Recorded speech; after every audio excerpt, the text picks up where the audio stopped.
días, bienvenidos a todos y a todas. Y vamos a empezar este sermón con una oración. Señor y Dios nuestro, queremos encomendar tu palabra, Señor, para que tú la bendigas en nuestras vidas, para que tú nos hables hoy, para que tú, Señor, transformes nuestras mentes, nos ayudas a crecer en el conocimiento de ti y en ese conocimiento nos lleve a una vida de obediencia, una vida de santificación y de adoración a tu nombre. Bendice, Señor, este tiempo, este culto de adoración a través de tu palabra y cuídate de todos aquellos que están de vacaciones, están de viaje o están en casa enfermos, Señor. Estate con todos. Te lo pedimos, nos encomendamos a ti, por medio de nuestro Rey y Salvador, tu Hijo Jesucristo. Amén. Bien, el pasaje que hoy vamos a estar meditando en él está en 2 de Pedro, es el capítulo 1, y vamos a leer desde el verso 12. Haré un pequeñito recuerdo muy pequeñito y muy breve del versículo 10 y 11, pero nos vamos a centrar desde el verso 12 hasta el 18. Eso quiere decir que... Vale. Bien, vamos a leer. Por lo cual, hermanos, tanto más, procurad hacer firme vuestra vocación y elección, porque haciendo estas cosas no caeréis jamás. Porque de esta manera os será otorgada amplia y generosa entrada en el reino eterno de nuestro Señor y Salvador Jesucristo. Por esto yo no dejaré de recordaros siempre estas cosas, aunque vosotros las sepáis y estéis confirmados en la verdad presente. Pues tengo por justo, en tanto que estoy en este cuerpo, el despertaros con amonestación, sabiendo que en breve debo abandonar el cuerpo, como nuestro Señor Jesucristo me ha declarado.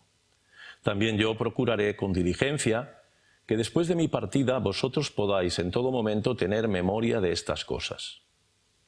Porque no os hemos dado a conocer el poder y la venida de nuestro Señor Jesucristo siguiendo fábulas artificiosas, sino como habiendo visto con nuestros propios ojos su majestad. Pues cuando Él recibió de Dios Padre honra y gloria, le fue enviada desde la magnífica gloria una voz que decía: «Este es mi Hijo amado, en el cual tengo complacencia». Y nosotros oímos esta voz enviada del cielo cuando estábamos con Él en el Monte Santo. Señor, bendiga su palabra y que Él la bendiga y haga que crezcamos en el conocimiento de Él, Señor, de Él. Bien, os he querido leer estos versículos 10 y 11 porque pienso que son importantes para hacer una conexión con la lectura congregacional que hemos tenido hoy. La lectura congregacional de hoy ha sido los dos sermones anteriores que hicimos. Básicamente, entender lo que vamos a examinar ahora no se puede desconectar de estos sermones y de todos los textos que estuvimos examinando.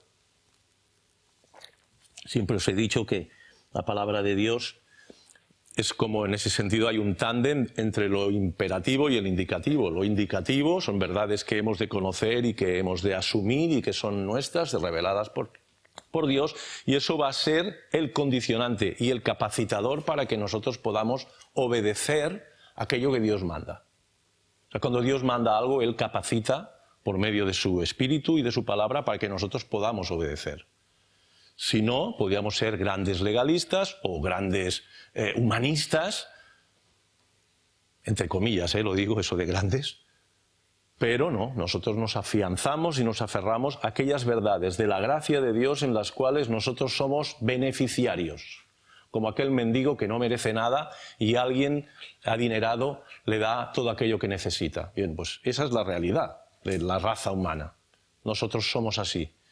Sin esa gracia soberana de Dios que nos ha capacitado, leía David en la lectura congregacional, que somos participantes de la naturaleza divina. Eso no es algo que hayamos hecho nosotros.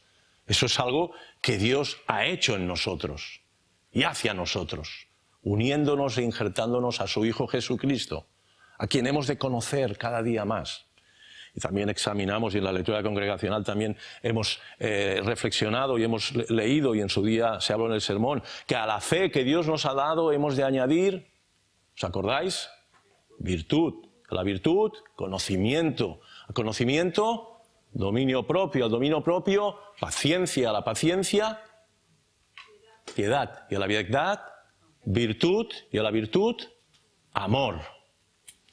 Bien, ahí sí que hay una parte en la que nosotros nos hemos de implicar, pero Dios es el que nos ha dado la fe para poder llevar a cabo todo eso, si no, sería imposible.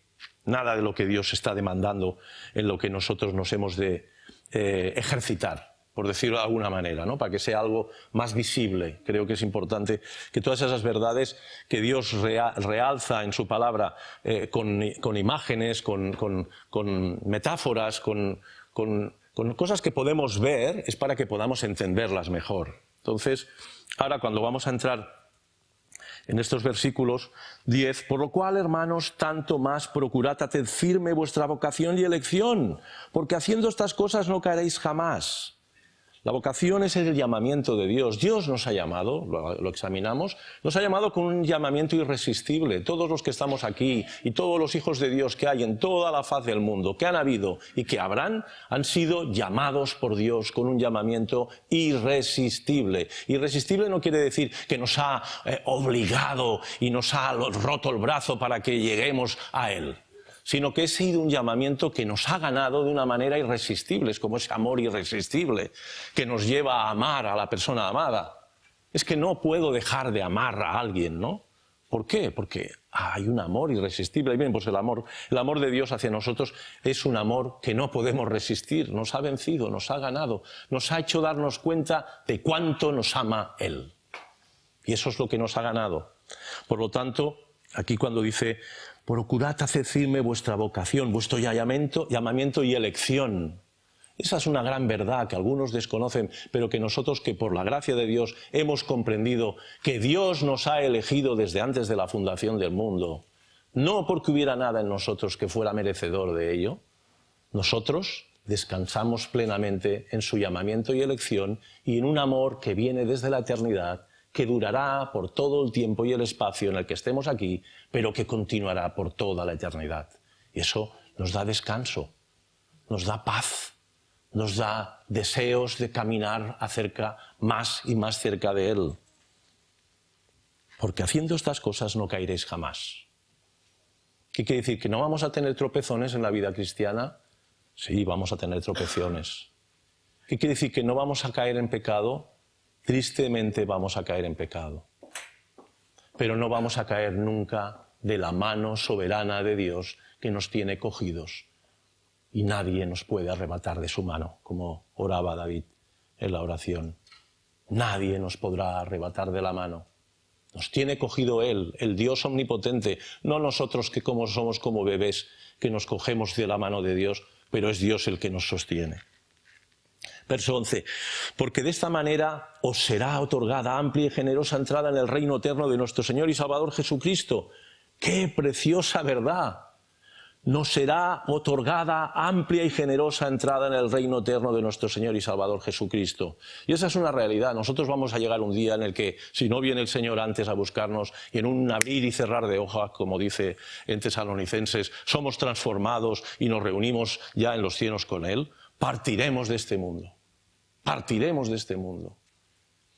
Y la muerte siempre es un río Jordán, que como le decía Bunyan en El Peregrino, uno lo andaba y lo atravesaba bien y el otro iba, no, yo no puedo, que me ahogo, ya no puedo, estas aguas me están hundiendo. Bien, eso es la diferencia entre descansar total y plenamente en la gracia soberana de Dios, que nos ha arrebatado del infierno y nos ha puesto en su corazón. Eso te da esa paz para que cuando llegue el momento en el cual tenemos que cruzar el río de la muerte, podamos pasar y entrar amplia y tranquilamente, como dice, ¿no? Amplia y generosa entrada. Amplia y generosa entrada. Entra en el gozo de tu Señor, que dice el Señor en los Evangelios. Bien, pues bien, una vez dejado todo esto claro, vamos a entrar en el versículo 12. Por esto yo no dejaré de recordaros, dice Pedro, siempre estas cosas, aunque vosotros las sepáis. Ya las sabéis, os las estamos recordando, pero ya las sabéis. Y ellos ya las sabían. Porque claro, esta carta no fue dirigida a nosotros directamente, aunque sí que nos beneficiamos de ella. Fue dirigida a unas congregaciones. con unas problemáticas determinadas, en unas situaciones muy especiales, en las que el apóstol Pedro se preocupaba por ellos y quería dejar bien confirmado todo esto para ellos. Y entonces, no dejaré de recordaros siempre estas cosas, como hace un padre con sus hijos. Qué pesado que es mi padre. Siempre me repite las mismas cosas. Bien, Pedro en ese sentido era un padre espiritual y un padre amoroso que se preocupaba por el futuro de las iglesias. Yo no dejaré de recordaros siempre estas cosas, aunque vosotros las sepáis y estéis confirmados en la verdad presente. Pues tengo por justo, en tanto que estoy en este cuerpo, el despertaros con amonestación, sabiendo que en breve debo abandonar el cuerpo, como nuestro Señor Jesucristo me ha declarado. Pedro sabía que le quedaba poco tiempo. Esta carta fue escrita en los últimos tiempos, se puede decir, de su vida. En Roma, él iba a ser, según la tradición, crucificado boca abajo en la época de Nerón. Y él lo sabía porque el Señor se lo había dicho. No veis ninguna preocupación por él. Él está preocupado por los que se quedan, no por él. Porque él sabe que tiene amplia y generosa entrada en el reino eterno de nuestro Señor Jesucristo. Y esto es muy importante, tener claro que este reino eterno de nuestro Señor Jesucristo no empieza cuando viene el Rey a este mundo. El reino es eterno. El reino de Dios es un reino eterno. El reino de nuestro Señor Jesucristo es un reino que ha existido siempre. A veces uno piensa que el reino de Cristo empieza cuando Él vino y que a partir de ahí empieza el reino. No, el reino es eterno. Esto es importante que quede claro en nuestras mentes. No empieza a partir de su muerte y resurrección. El Rey es eterno. Es verdad que Él se hizo hombre y en ese sentido entró en el tiempo y en el espacio.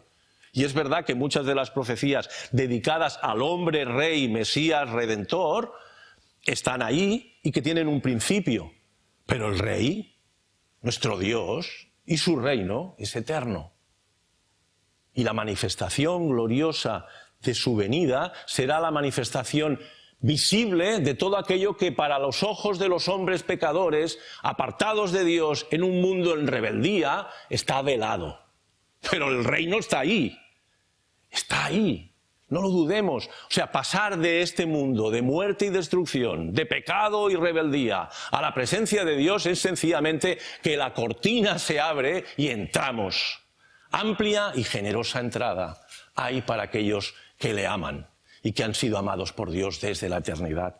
Y eso nos tiene que llenar de una paz y un descanso como el que aquí Pedro manifiesta, sabiendo que en breve debo abandonar el cuerpo, como nuestro Señor Jesucristo me ha declarado. También yo procuraré con diligencia que después de mi partida vosotros podáis en todo momento tener memoria de estas cosas. Fijaros, ¿no?, la preocupación de un padre por sus hijos. No se acaba en el ahora y el hoy, sino que va más allá. Que cuando yo ya no esté, vosotros sigáis recordando todas estas cosas. Que nunca las olvidéis, que nunca las perdáis de vista, que tengáis memoria de estas cosas. Y aquí voy a introducir a alguien muy importante en la vida de Pedro. Alguien importante que algunos eruditos señalan como aquel que se encargaría no solamente de ser un fiel discípulo de Pedro, sino de redactar, escribir y poner por escrito todo aquello que Pedro le fue enseñando de su experiencia de vida y años de servicio al Señor y también años de Pedro en comunión íntima con el Rey, con el Señor Jesucristo, el amado Hijo de Dios. Este es mi Hijo amado. Y tenemos el Evangelio de Marcos, en el cual veremos algunas cosas en la mañana de hoy. Verso 16. Porque no os hemos dado a conocer el poder y la venida de nuestro Señor Jesucristo siguiendo fábulas artificiosas, sino como habiendo visto con nuestros propios ojos su majestad. Aquí el apóstol una vez más centra su enseñanza en la persona gloriosa del Señor Jesucristo. Acordaros que cuando empezamos este sermón de Segunda de Pedro hablamos que había una serie de repeticiones constantes, tanto al principio de la carta como al final de la carta, que nos apuntaban en lo importante que es el conocer al Señor, conocer a Jesús, llegar a un conocimiento estrecho, no solamente intelectual, que ya es. Hoy en día mucha gente no sabe ni quién es Jesús. Nos encontramos juventud que Jesús, bueno, sí. No, un conocimiento estrecho, profundo, vivo, verdadero, que transforme nuestras vidas. Conocer a Cristo sin que tu vida sea transformada es que realmente no te estás aprovechando ni te estás beneficiando de su presencia, de esa relación estrecha y cercana que hablábamos. Epignosis, en griego, conocimiento profundo que cambia la vida, que transforma tu manera de pensar, tu manera de vivir, tu manera de actuar. Y no porque te obligues como aquel, como estábamos viendo estos días en las procesiones, ¿no? Ahí sacrificándose, sino porque realmente hay un corazón nuevo que te lleva a vivir de una manera diferente, en la cual tú te deleitas. Y en cambio, cuando caes en el pecado, te tristeza y te hace sentir fatal porque has entristecido al Espíritu de Dios. Ahí hay una transformación tan importante. Y él dice, no son fábulas artificiosas, sino como habiendo visto con nuestros propios ojos su majestad. La majestad del Rey, la majestad del Rey, la majestad del Rey del universo, el glorioso Señor, que para muchos estaba velada. Para muchos que vieron milagros, sanidades de todo tipo, leprosos limpiados, muertos resucitados, ciegos que recuperaban la vista, endemoniados que eran liberados, y no veían la gloria del Rey que estaba entre ellos y decían, ¿sábado? ¿Hoy es sábado? ¿Cómo te atreves a sanar en sábado? Ciegos, no ven.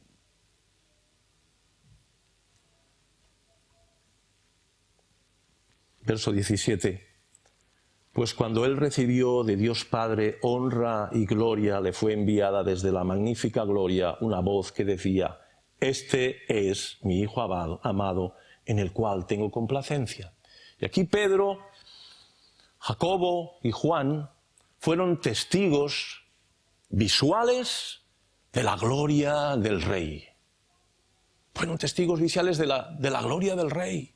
Su rostro resplandeció, sus vestiduras eran blancas como la nieve y que nadie la podía haber hecho algo tan blanco. Pero también oyeron la voz de Dios el Padre, desde la nube que decía, este es mi Hijo amado en el cual tengo complacencia.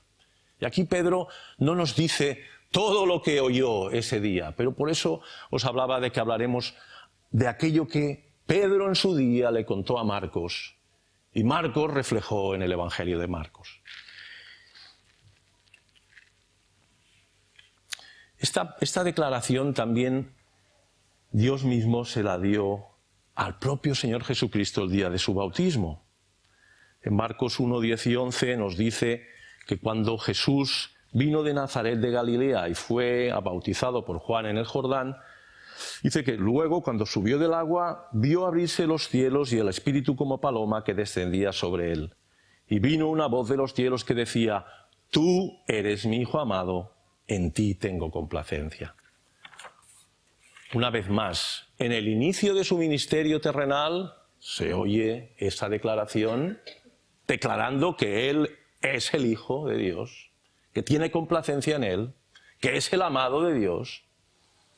Y luego Pedro dice que en el Monte Santo también se volvió a oír esa voz, pero ahora ya no dirigida hacia Jesús, sino dirigida hacia ellos. Verso 18. Nosotros oímos esta voz enviada del cielo cuando estábamos en el Monte Santo. Y aquí hay diferentes explicaciones de cuál era ese monte. Algunos dicen que era el Monte Hermón, otros que dicen que era el Monte Tabor. Yo Claro, era un monte. Era un monte. Era un monte en el cual sucedió algo sobrenatural. Podría haber sido cualquier monte alto. Dice que, ahora cuando leamos en Marcos, lo que explica que al cabo de 6 días, después de haber estado en la parte norte de Israel, fueron a ese monte. Por lo que yo he estado investigando, podría ser el monte Tabor. Hay unos 100 kilómetros desde esta zona que ellos estaban predicando, hasta que se desplazan hacia ese monte, pues unos 100 kilómetros, hablando con unos, hablando con otros. Dice que pasaron 6 días después de salir de esa zona de Israel hasta llegar al monte.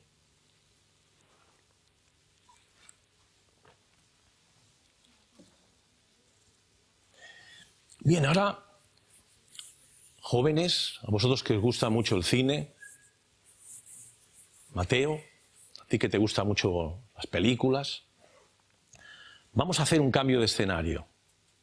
Hemos estado hablando de un escritor que escribe una carta que va dirigida a unos cristianos que viven en una zona determinada, y ahora vamos a hacer un viaje y nos vamos a trasladar del lugar.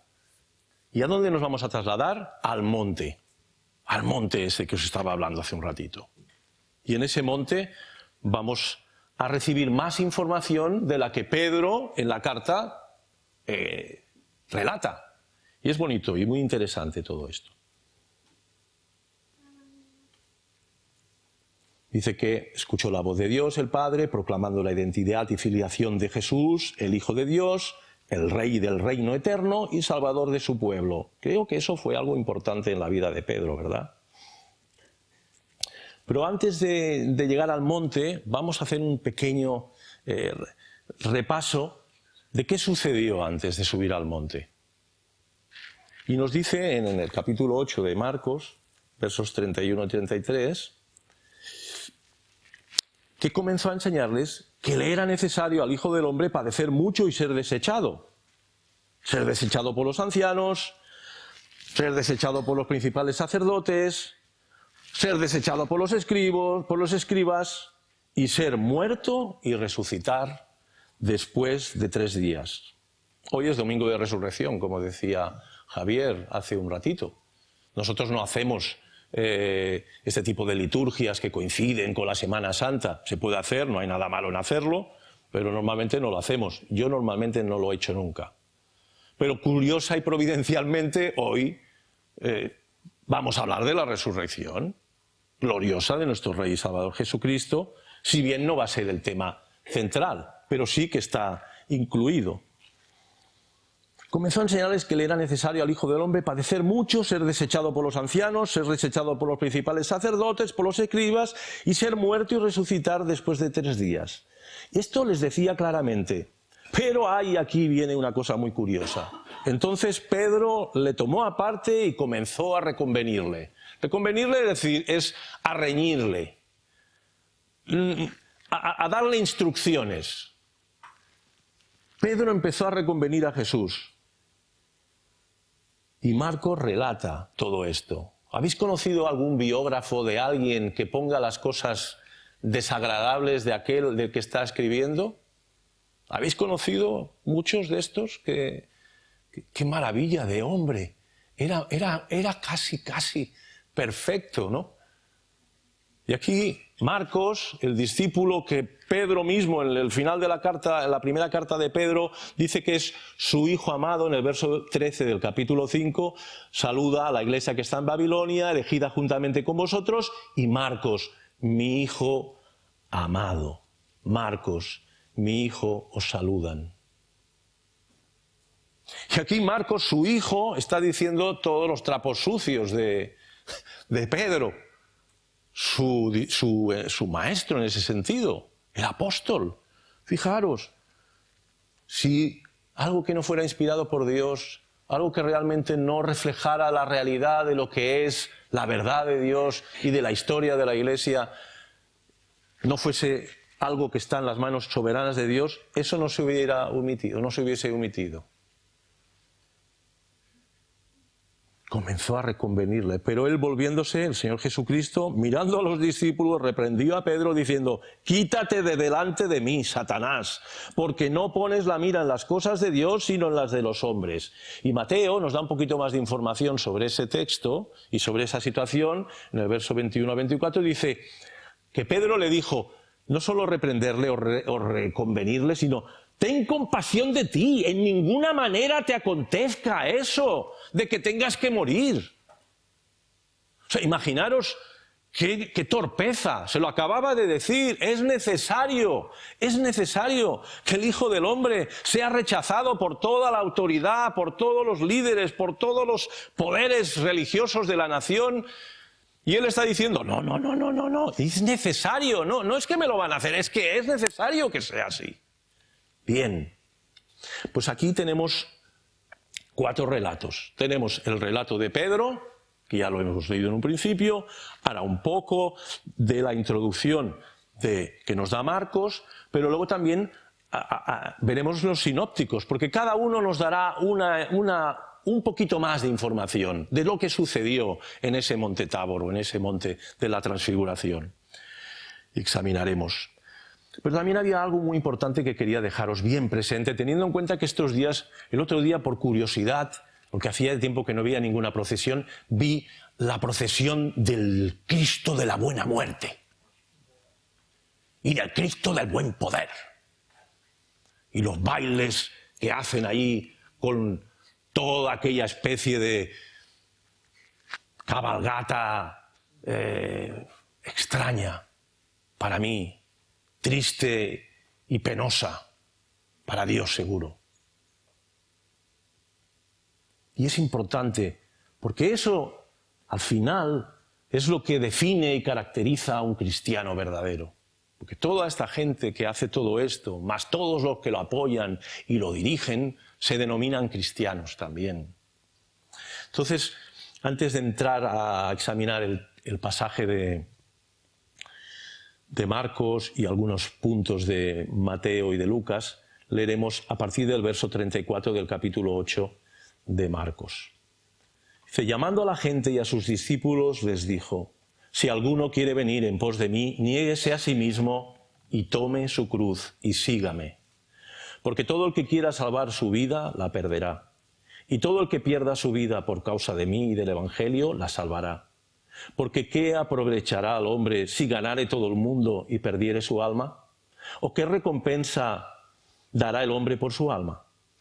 Porque el que se avergonzare de mí y de mis palabras en esta generación adúltera y pecadora, el Hijo del Hombre se avergonzará también de él cuando venga en su gloria, en mi gloria, en la gloria de su Padre con los santos ángeles. Se avergonzará también de él cuando venga en la gloria de su Padre con los santos ángeles. Esto es importante tenerlo en cuenta, hermanos y hermanas. Iglesia de Cristo. Esto tenemos que tenerlo bien presente. Por eso es recordado todos los indicativos, para que no los desliguéis de los imperativos. Van en una sola pieza. No podemos olvidar una gran verdad y dejar la otra, ni una y olvidarnos de la otra. Van unidas. Y ahora ya vamos al monte Tabor. Ya estamos en la montaña. Jóvenes, eso es lo que deberíais de dibujar. La montaña y lo que sucedió en la montaña, si queréis. Hay pocos jóvenes hoy aquí. Bueno, no, hay unos cuantos jóvenes, pero de los que dibujan no. Sí. Digo de los pintores. Bien. Marcos 9, del 1 al 8. También les dijo, después de decir todo esto, Jesús, de cierto os digo que hay algunos de los que están aquí que no gustarán la muerte hasta que hayan visto el reino de Dios venido con poder. Y aquí vuelvo a conectar con 2 de Pedro 1:11, el reino eterno de nuestro Señor Jesucristo. Nuestro Señor y Salvador Jesucristo, el reino eterno de nuestro Señor y Salvador Jesucristo, ese reino eterno. Bien, vamos a ver una pequeña manifestación de ese reino eterno que en un momento determinado de la historia, en un momento determinado de la historia del pueblo de Dios y en un momento determinado de esos 3 discípulos de Jesús, ese reino eterno se hizo visible por un momento y el Rey de Gloria manifestado delante de ellos. Y la voz del Padre señalándole a él y diciendo: este es mi Hijo amado, en quien tengo complacencia. Pero a eso vamos a llegar de un ratito. Pero quiero que esta verdad, como siempre digo, quede clavada en nuestros corazones y en nuestras mentes. Este Jesús es mi Hijo amado, en quien tengo complacencia. Dice Pedro. 6 días después, Jesús tomó a Pedro, a Jacobo y a Juan y los llevó aparte, solos, a un monte alto, y se transfiguró delante de ellos. Sus vestidos se volvieron resplandecientes, muy blancos como la nieve, tanto que ningún lavador en la tierra los puede hacer tan blancos. Y verso 4. Les apareció Elías con Moisés, que hablaban con Jesús. Y aquí me voy a detener un momentito. Moisés, 1500 años antes de Cristo, vivió. Murió. Sabéis que no entró en la tierra prometida. No cruzó el Jordán. Elías, 900 años antes de Cristo.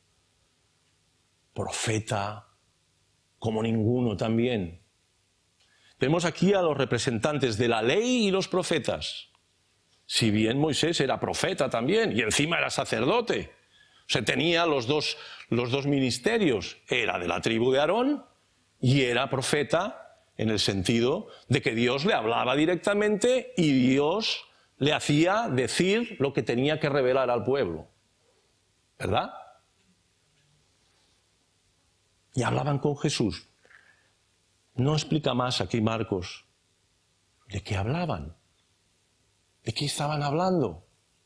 En medio de esa manifestación gloriosa del reino de Dios, en esa manifestación gloriosa del Rey, en esa manifestación de 2 santos del antiguo pacto, por decirlo de alguna manera, manifestados también en gloria, hablando con Jesús. ¿De qué hablaban? Bien, pues vámonos al Evangelio de Lucas, que nos da un poco de explicación de qué estaban hablando. Lucas 9, 29 y 31, dice: Jesús subió al monte a orar y entre tanto que oraba, la apariencia de su rostro se hizo otra y su vestido blanco y resplandeciente. Verso 30.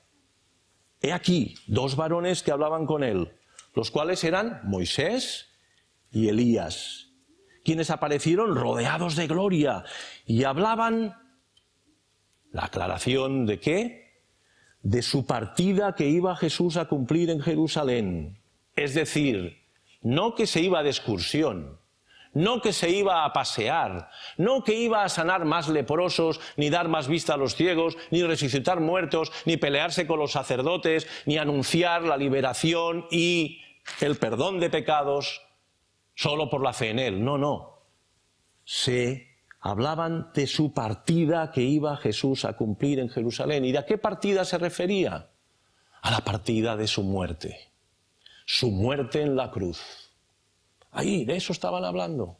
De hecho, estaban hablando Moisés y Elías con el Redentor, el Rey Redentor, el Rey Salvador, aquel que es el único que puede salvar, no solo a los que viven a partir de él, sino a todos aquellos que han vivido antes de que Él llegara, pero que esperaban por medio de la gracia de Dios, que da fe a los hombres, la venida del Redentor.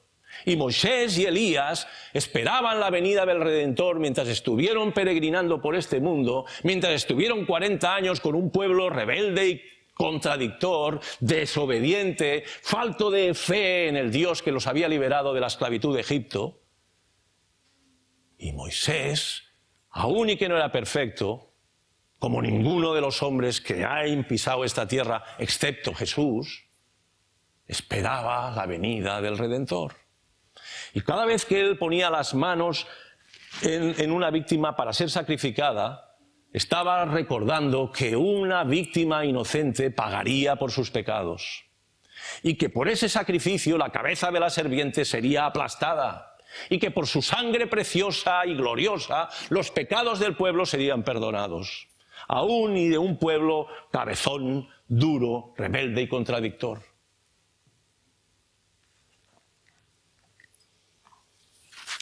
Por lo tanto, esa conversación fue importante, ¿verdad? Era fundamental.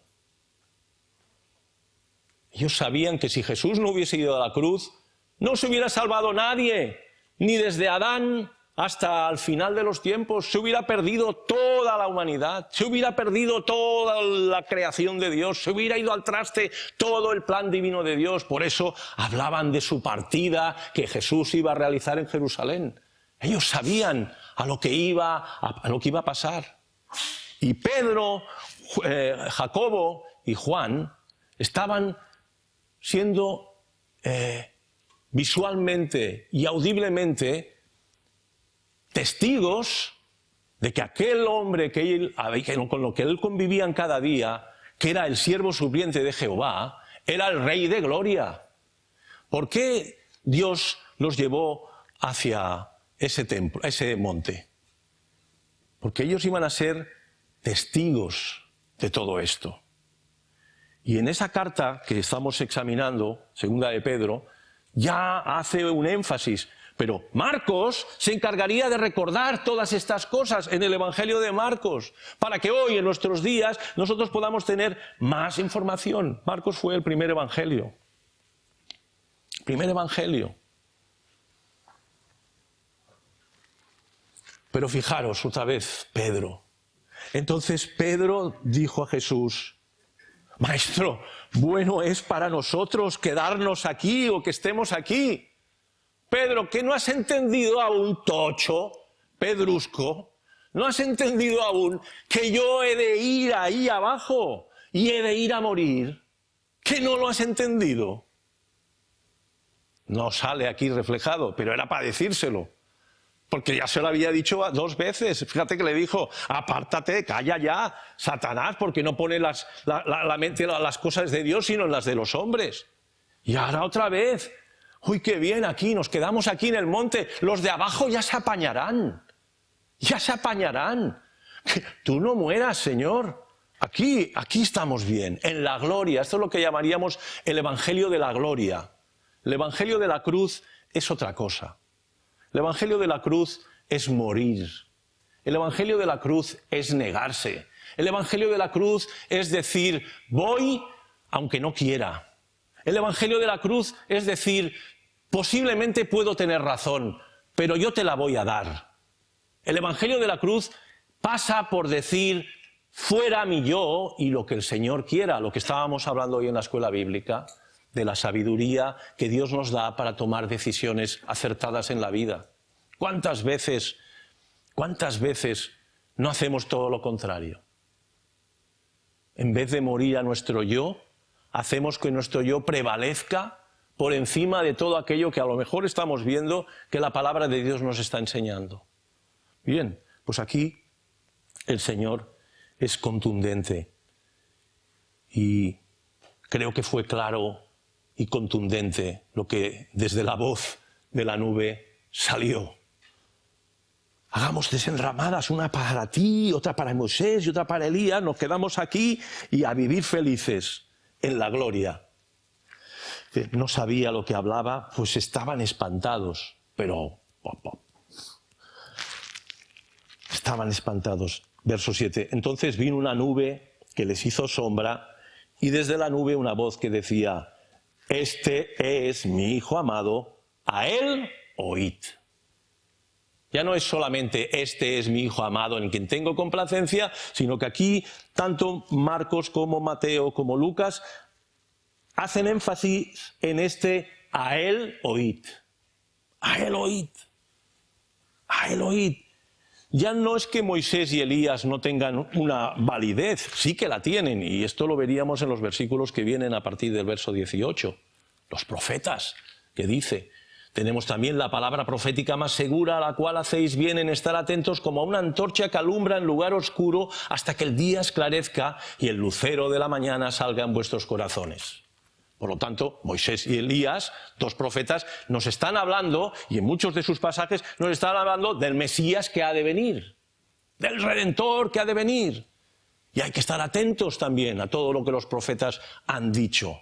Y en el camino de Emaús, ¿qué es lo que hizo el Señor? Les fue abriendo las Escrituras de todo lo que decían, no había Nuevo Testamento, de todo lo que decían acerca de Él. Y eso hemos de estar atentos también. Por eso cuando la voz del Padre desde la nube dice que esta voz dijo, este es mi Hijo amado, a él oíd. No es solamente escuchar como aquel que escucha a mí y luego se va y mañana ni se acuerda de lo que yo he dicho, o a cualquiera. No está diciendo ese oíd. La palabra oíd, que tanto en hebreo como en griego se utiliza en el Antiguo Testamento y en el Nuevo Testamento, es escuchar inteligentemente y obedeced. No va desconectada de escuchar y bueno, ya veremos. Tiene que ver con la obediencia. Cuando Dios está diciendo a Pedro, a Jacobo y a Juan que escuchen y obedezcan, y nos lo está diciendo también a nosotros, habla de implicación, habla de dirección, habla de transformación, obediencia. Nosotros estamos acostumbrados a oír tantos discursos, a oír tantos mensajes en política, en religión, en la escuela, en el trabajo, un curso de formación, que tal y que cual. Vale, sí, No, aquí dice, a él oíd, a él oíd. En Lucas, lo leeré breve y rápidamente, nos dice, Jesús subió al monte a orar, entre tanto que oraba la apariencia de su rostro se hizo otra y su vestido blanco y resplandeciente. Y he aquí dos varones que hablaban con él, los cuales eran Moisés y Elías, que aparecieron rodeados de gloria y hablaban de su partida que iba Jesús a cumplir en Jerusalén. Verso 8 de Marcos. Y luego cuando le miraron no vieron más a nadie consigo, sino a Jesús solo. Verso 33 de Lucas. Sucedió que apartándose de él, Pedro dijo a Jesús, Maestro, os recuerdo un poco también las diferentes visiones de cada uno de los sinópticos, de los evangelios de Marcos, Mateo y Lucas, para que veáis algo que os aclararé luego. Maestro, bueno es para nosotros que estemos aquí. Hagamos 3 enramadas, una para ti, una para Moisés, una para Elías. No sabiendo lo que decía, mientras él decía esto, vino una nube que los cubrió y tuvieron temor al entrar en la nube. Y vino una voz desde la nube que decía, este es mi Hijo amado, a él oíd. Bien, tenemos ya el relato de Pedro en su carta. Tenemos la lectura del Evangelio de Marcos, con algunas diferencias. Tenemos el Evangelio de Lucas, que nos aclara cosas que Marcos no nos había explicado. Y ahora vamos a leer rápidamente Mateo 17, del 2 al 7. 6 días después, Jesús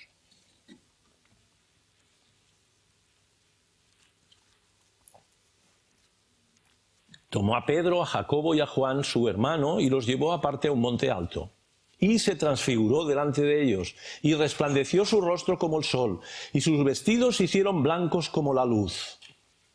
Aquí hay unas diferencias, ¿verdad?, apreciables entre el relato de Marcos, o el relato de Lucas, y ahora el de Mateo, ¿no? Algunas cosas que unos no han dicho, algunos las han resaltado más, y otros pues sencillamente no las han relatado. Mientras él aún hablaba, una nube de luz, es decir, una nube les hizo sombra, aquí dice una nube de luz los cubrió. Y aquí una voz desde la nube que decía, este es mi Hijo amado en quien tengo complacencia, a él oíd. Al oír esto los discípulos se postraron sobre sus rostros y tuvieron gran temor. Entonces Jesús se acercó, los tocó y dijo, levantaos, no temáis. Levantaos, no temáis. No temáis. Esto en criminalística, cuando uno está examinando a los testigos y las pruebas de algo que ha sucedido, cuando todos los testigos te repiten algo calcao, automáticamente dice, aquí hay gato encerrado. Y es así. Cuando alguien se pone de acuerdo para dar un testimonio de algo que en principio ha visto y ves tú que es calcao, es que algo no es correcto. Y eso es lo que les enseñan en este tipo de estudios, la criminalística. ¿Por qué? Porque algo que estás viendo tú y otro, y luego lo cuenta, cada uno hay cosas que las percibe de una manera diferente. Es lo mismo cuando hacéis ejercicios, se hacen ejercicios de que te cuentan algo y tú se lo cuentas a alguien y tú se lo cuentas a alguien y cuando llega a la otra punta dice, ¿qué te ha dicho? Aquí no, aquí vemos que hay un hilo conductor que coincide, pero hay variaciones. Hay cosas que unos no relatan y otros sí, pero lo que es el meollo del asunto está ahí bien especificado. Y hay una de las cosas que quedan bien claras y es que de la voz que sale de la nube, delante de la presencia del Rey de Gloria, y ellos que están ahí apabullados, y Pedro diciendo de las suyas, quedámonos aquí, que estamos muy bien con todos, contigo y con ellos, hay una verdad que dice, este es mi Hijo amado, y es a Él a quien tenéis que oír, y oíd obedeciéndole. ¿Verdad? Es bueno esto, porque a veces, oye, ¿por qué dice aquí 6 y allí dice 8 días? Aquí dice 6, aquí dice que era una nube de luz, aquí dice que era una nube que les tapó. Bueno, porque esa experiencia, cuando uno la relata como él la vive y lo que más le llama la atención. Si te explica a alguien un accidente que ha visto y hay 5 o 6 testigos, cada uno te dará una versión diferente, porque uno estaba en un ángulo, porque otro estaba en un otro ángulo, porque otro lo veía de una manera, el otro lo veía de otra, uno estaba pensando en hacer barraquillas para quedarse allí, el otro estaba asustado tirándose al suelo. Y eso es lo que él vivió y cuentan. Y eso nos tiene que hacer cada vez confiar más en la palabra de Dios. Lo que os decía antes de los escritores que escriben biografías. Anda, que yo contrato un biógrafo para que escriba mi biografía y me saca todos los trapos sucios, seguro que voy a editar eso. Pues Pedro no. Pedro le contaba a Marcos todo lo que él hizo mal hecho y sus historias de no, que no te acontezca, Señor. ¿Cómo vas a morir tú? ¿Cómo vas a morir tú? Es necesario, Pedro. Si no, no se salva nadie. Si yo no muero. Bien, pues ahora, antes os he hecho la lectura del versículo 19 del capítulo 1. Es verdad que yo en principio me pensaba que no me iba a dar tiempo, como siempre. Entonces, no sabía si entrar o no entrar. Y digo, bueno, veamos, depende cómo gestione el tiempo, pues igual lo toco, igual no. La verdad es que parece que voy más o menos bien. Y en ese sentido, vamos a hablar de esa palabra profética más segura a la cual hacéis bien en estar atentos, que dice en el versículo 19 de este capítulo 1 de segundo de Pedro. Y ahora vamos a hacer otro salto. ¡Ey, jóvenes! Otro salto en el tiempo y en el espacio. Y nos vamos a ir a Moisés, aquel que 1500 años antes de Cristo fue utilizado por Dios para sacar a ese pueblo de la esclavitud, llevarlos por el desierto durante 40 años y, en principio, llevarlos a la tierra prometida. Y leamos así de entrada en capítulo 1 del libro de Deuteronomio,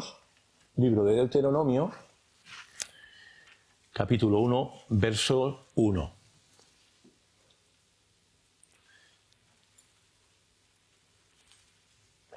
Nos da mucha información aquí, en este versículo 1 del capítulo 1 de Deuteronomio. Dice, estas son las palabras que habló a Moisés a todo Israel, a este lado del Jordán, a este lado, antes de entrar en la tierra prometida. En el desierto, en el Arabá, frente al Mar Rojo. ¿Os imagináis?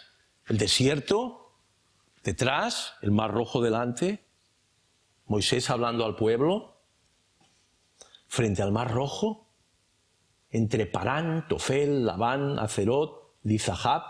11 jornadas hay desde Horeb, camino del monte Seir, hasta Cades Barnea. Dice, y aconteció que a los 40 años, acordaros que estuvieron 40 años peregrinando por el desierto, la nación de Israel, después de haber sido liberados de la esclavitud por su desobediencia, de no haber creído y obedecido a Dios. Por eso la importancia de, este es mi Hijo amado, a Él oíd y obedeced. De ahí nos viene que este texto y este pasaje que leeremos de Deuteronomio nos está enseñando cosas en la carne de otros, experiencias de otros que ya vivieron y que nosotros deberíamos de evitar vivir.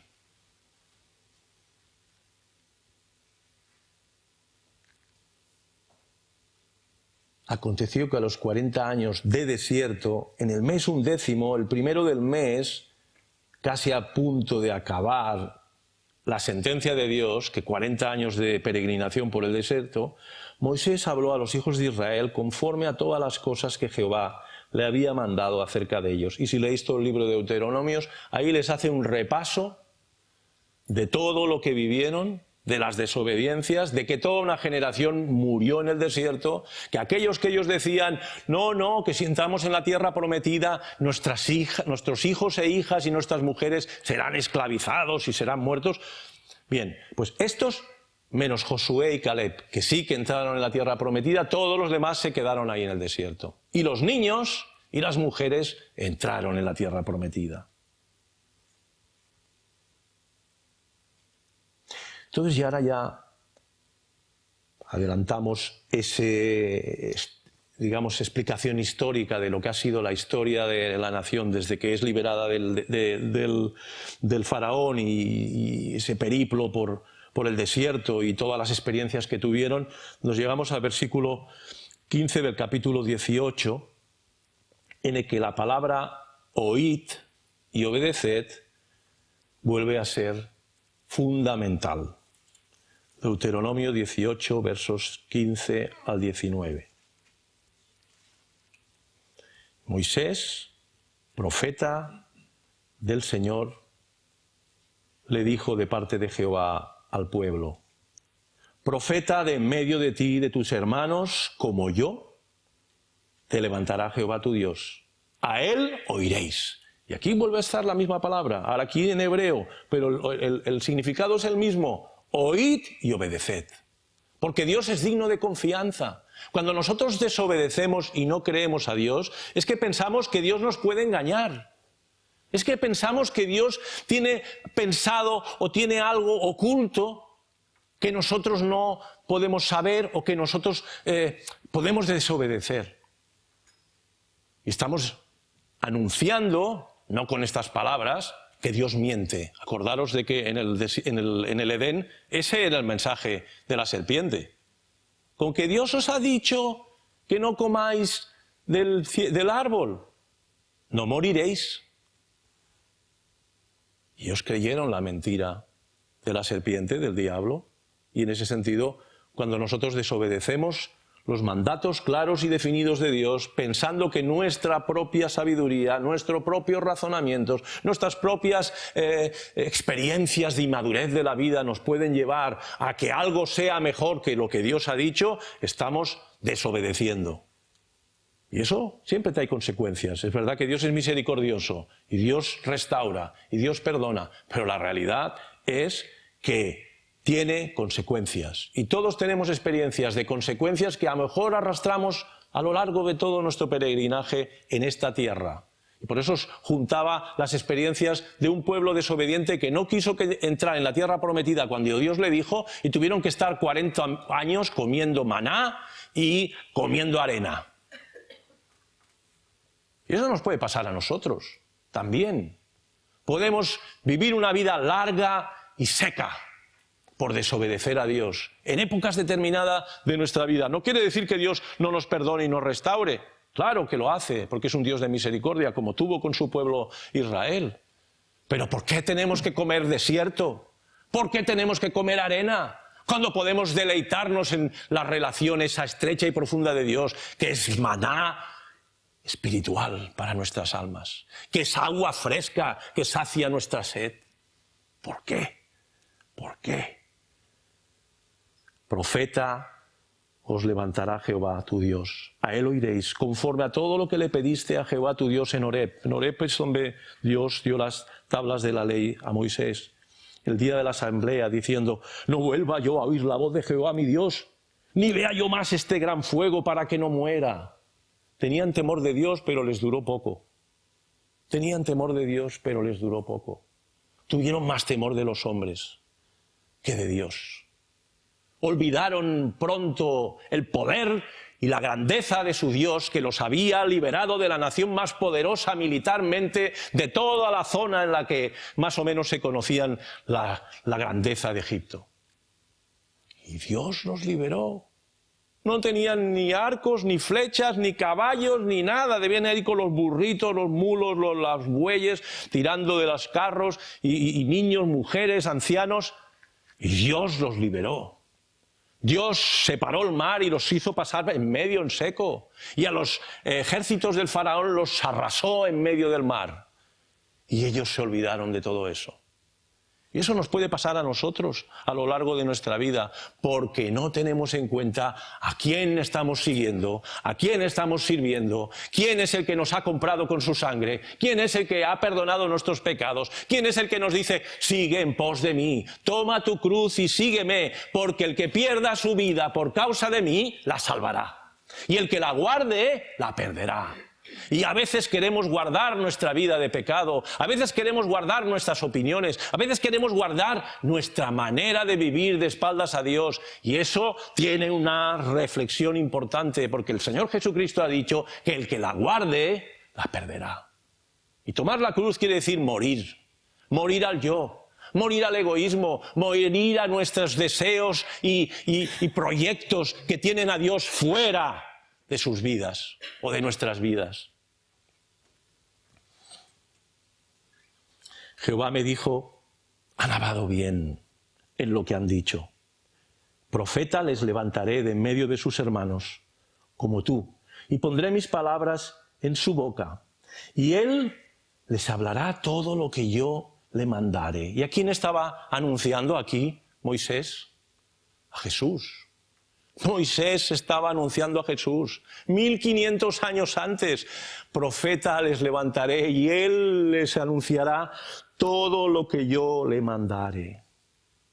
Bien, rápidamente encontramos a Jesús diciendo, Juan 12, el que me rechaza y no recibe mis palabras, tiene quien le juzgue. La palabra que he hablado, ella le juzgará en el día postrero. Porque yo no he hablado por mi propia cuenta. El Padre que me envió, Él me dio mandamiento de lo que he de decir y de lo que he de hablar. Y sé que su mandamiento es vida eterna. Así pues, lo que yo hablo, lo hablo como el Padre me lo ha dicho. ¿Os dais cuenta? El testimonio de los apóstoles, la gloria del Rey, la voz del Padre desde la nube. Ellos vieron y escucharon.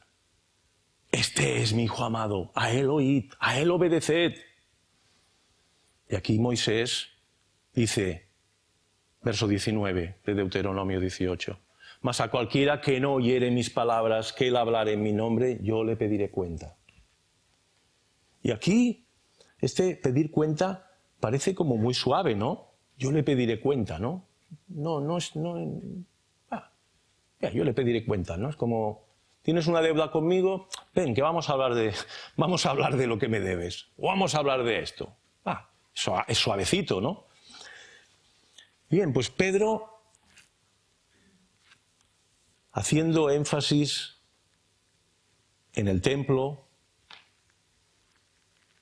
en el pórtico de Salomón, después de haber dado las piernas otra vez a aquel hombre que estaba pidiendo ahí en la puerta del pórtico de Salomón, dice, no tengo plata ni oro, pero lo que tengo te doy. En el nombre de Jesucristo, levántate y anda.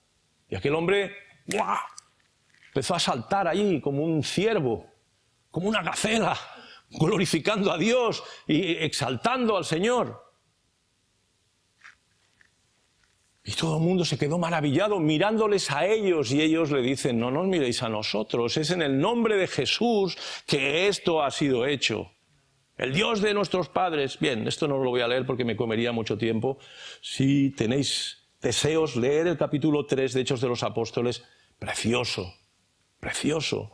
Y después de acabar ese sermón, Pedro, una vez más demuestra que en un momento dado puede tener temor al hombre, pero en otro momento tiene temor a Dios sobre todas las cosas, porque decir lo que les dijo allí en medio era jugársela,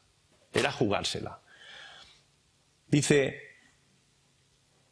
Pedro a todos aquellos judíos que estaban allí, porque Moisés dijo a los padres, refiriéndose a Deuteronomio, antes de entrar en la tierra, delante del Mar Rojo, el Señor vuestro Dios os levantará profeta de entre vuestros hermanos como a mí. A él oiréis. En todas las cosas que os hable, y toda alma que no oiga a aquel profeta, no dice te pediré cuentas. Dice, será desarraigada del pueblo. ¿Y sabes lo que quiere decir desarraigar? Porque son palabras que normalmente no se emplean mucho. Pero los que conocen jardinería y agricultura, pues sí, desarraigar un árbol, desarraigar unas plantas. Pero si vas al griego, hay otra palabra que describe ese desarraigar. Dice, extirpar. Será extirpada del pueblo. Oye, eso es como mucho más contundente, ¿verdad? Toda aquella alma que no oiga a aquel profeta obedecer, será extirpada del pueblo. Y esto, hermanos, domingo de resurrección, ¿cuántos hoy y en esta semana hemos visto que han hecho de todo por esa religiosidad muerta y convencidos de que están agradando a Dios, desobedeciendo totalmente el mandamiento de no te harás imágenes y las adorarás y las servirás y les darás culto? Porque Pedro, Moisés, la voz de la nube de Dios, está diciendo que a él oigamos y obedezcamos. Y Moisés dice que Dios le pedirá cuentas. Pedro, inspirado por el mismo Dios que inspiró a Moisés, dice, será desarraigada, extirpada del pueblo. ¿Os podéis imaginar cómo se sentirían todos aquellos judíos en medio de la explanada del templo, después de la señal que había habido de ese hombre que llevaba años ahí pidiendo y que salta y... A ver, todos sabemos lo que es una rehabilitación de una pierna rota. Y sales ahí que casi no sabes andar. Ahora imagínate tú un hombre que nunca había caminado, que estaba ahí tullido, y lo ves saltar ahí corriendo como una gacela. Bueno, pues aún y eso, los mismos gobernantes de la nación que querían silenciar el nombre de Jesús y la resurrección de Jesús, después de ver todo eso, vuelven a decirles que no hablen más en el nombre de Jesús. Ahora bien,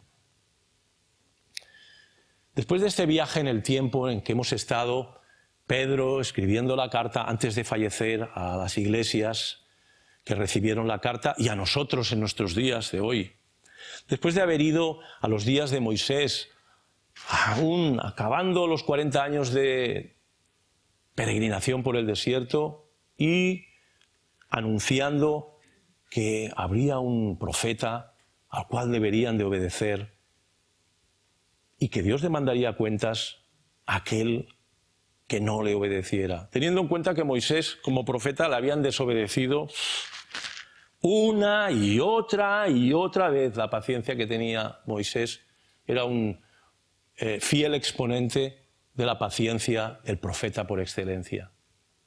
Nuestro Rey y Salvador Jesucristo, profeta, sacerdote y Rey. El Hijo amado a quien debemos de oír, obedecer, quien ha triunfado sobre el pecado, el diablo y la muerte. Le vamos a obedecer, le vamos a oír, le vamos a rendir adoración, pleitesía y sumisión, o vamos a pasar de él, como mucha gente hace, aún y que dicen ser cristianos. Creer en Cristo. Creer que hay un cielo. Bien, no querría dejaros con esta sensación triste, porque no debería de ser de tristeza, porque de la misma manera que Dios cumple todo aquello que Él dice, en cuanto a sus disciplinas, en cuanto a sus juicios, también en cuanto a sus bendiciones. Y la Biblia yo creo que está, si pusiésemos todas las exhortaciones y reprensiones y en otro lado ponemos todas las bendiciones, yo creo que la balanza claramente se vuelca a favor de las bendiciones. Por lo tanto, tenemos que madurar todo esto que hemos oído hoy.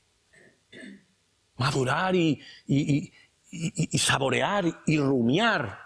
Como ese animal que tiene pezuña y que come, que camina y rumía y piensa y medita y pone en práctica. ese animal puro y santo que debe ser un hijo de Dios, que no solo conoce, sino hace, sino que vive aquello que conoce. Y ahora me querría despedir leyéndoos 1 Tesalonicenses 4, 13 al 18, en el cual os invito a meditar, ya que hoy es domingo de resurrección, a lo largo de toda la semana, porque tenemos aquí grandes promesas que descansan única y exclusivamente en aquello que Dios ha dicho. Oíd, obedeced confiadamente. Dice así, 1 Tesalonicenses 4, 13.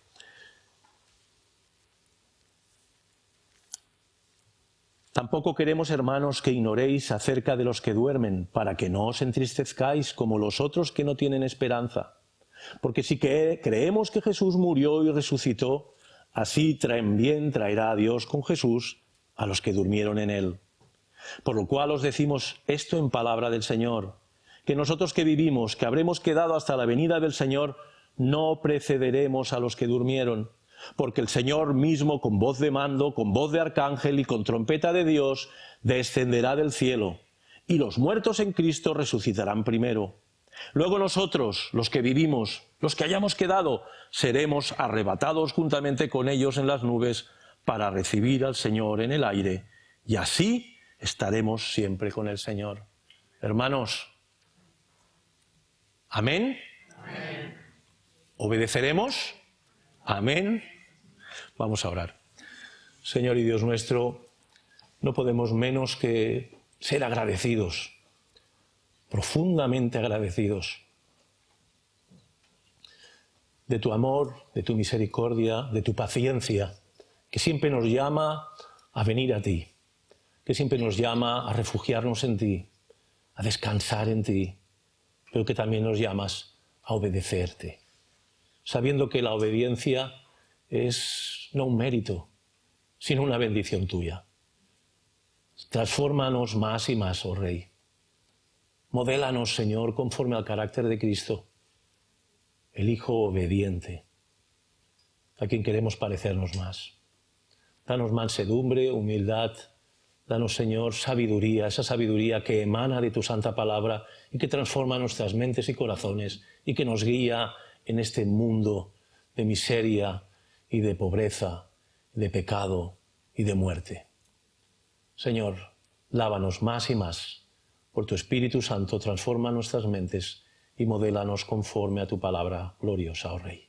A ti nos encomendamos agradecidos, te pedimos tu bendición en esta semana. Y Señor, que tú cuides de tus enfermos de la Iglesia, que cuides de las personas que aún no te conocen, para que lleguen rendidas a tus pies y deseen seguirte con gozo y alegría, experimentando esa amistad profunda que tú nos brindas. En el nombre de Jesús oramos. Amén.